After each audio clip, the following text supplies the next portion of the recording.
Hi, Karen with you today. Thank you so much for joining me. I have a scrapbook layout for Scrap the Boys, and this is our April challenge, and we are all about using tags. Now, I have done some pre-work before I started recording today because I had an idea in my mind and I wasn't really sure it was going to work. So I'll explain what I've done and then talk to you about the distress oxides that I've been able to use today as well to give a little bit of texture to the page. So the Scenic Route collection from Paige Evans had these wonderful pattern paper that had all these tags and tickets and things like that. So I decided to interpret tags and tickets as the same thing and create this gorgeous, heavily detailed wreath. And I'm using all of the colours of the rainbow effectively. And I'm going to go for a tone-on-tone layout. Now I've stuck down all these pieces after I fussy cut them out of the patterned paper.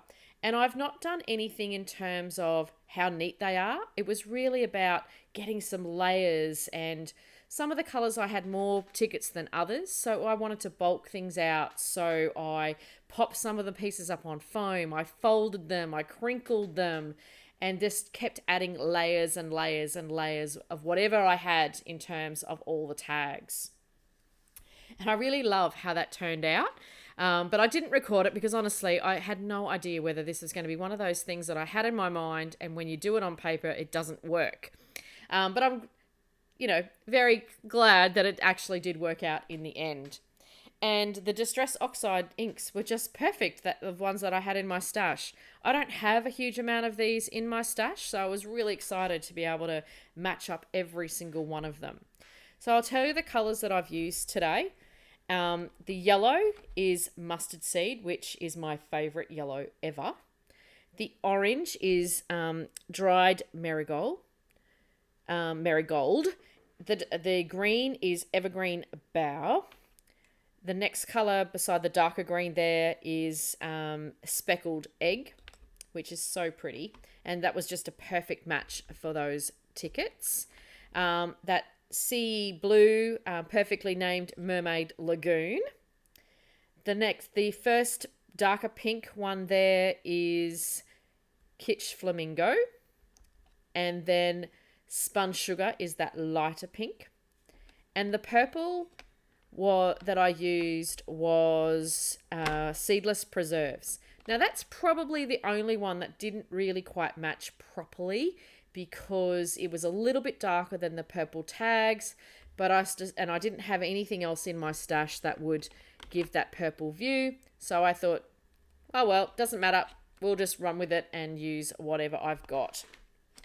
And I love how this turned out.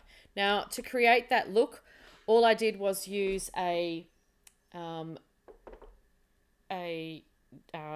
are they called?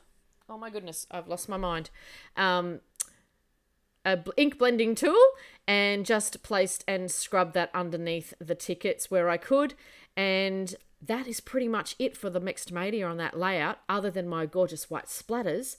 I absolutely needed some white splatters across those tickets to give them a little bit of oomph on the page, and I really, really love how that turned out.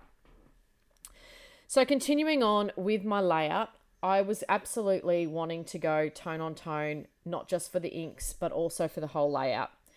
So first I'll explain my photo, and it's probably obvious now as to why I went for this really large wreath around the page. I had this photo of Jacob when he was younger, and for those of you in Australia, I'm not sure what other countries did, but do you remember back in the day, way back in the day, when you could go to places like Big W and have pixie photos taken? This is from those that I had taken so many years ago. And this was a really large print. And I thought, it's not going to be framed. What am I going to do with it? I don't want to throw it away. And I thought, I know, this is perfect what I'm going to use. So it worked perfectly inside that circle. I did not try that first. I didn't even work that out. But luckily, my little bread and butter plate actually fit in that circle. And I just traced around the photo and cut that out. Look at that gorgeous, cute face. I mean, seriously. All right. So that's where the photo came from, and I'm really passionate at the moment about scrapping some of my photos from back when he was younger, because they're all printed photos. I don't have digital ones, so I have so many things sitting in just albums of pages and pages, so I loved putting this one together. As part of the ephemera pieces, that Scenic Route collection has the most glorious flowers. I have got quite a lot of this collection still. I will confess, I have hoarded quite a bit of this, and I really need to stop hoarding so much. So this was a great way to bust out some of my stash as well. And like I said, I went for tone on tone. So there was a couple of tricky moments there when I was trying to do that, particularly for that sort of the tropical blue, the mermaid blue selection there. I didn't really have anything that I had in my stash left in that sort of colour. But then I found that gorgeous ephemera piece that had that blue flower on it. So it worked perfectly. I could just add that to the top. So it was over the pink and the blue section. So that worked perfectly. My next tricky one was that green. So the only green that's really in that collection is a couple of hearts, which just didn't work on the page.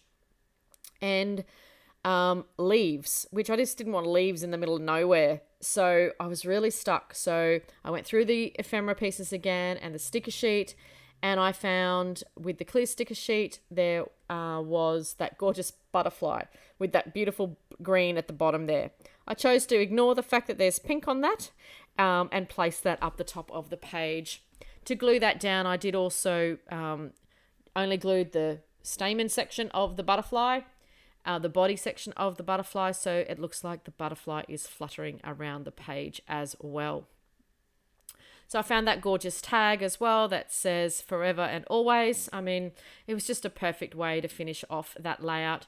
So in terms of what I did, I just really basically then filled this up with ephemera. It is a really quite a heavy page, I know, but I just love how this one turned out.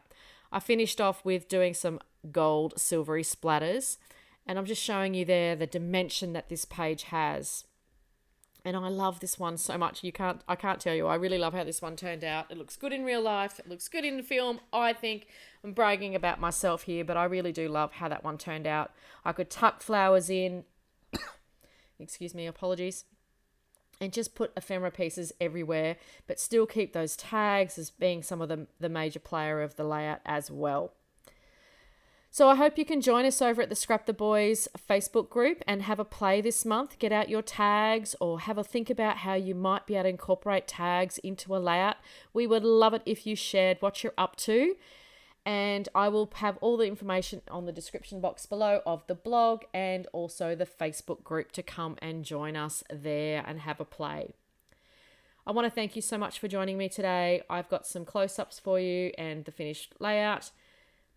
I really appreciate all your comments and all your views. As always, I want to thank you again, and I will see you next time. Bye for now.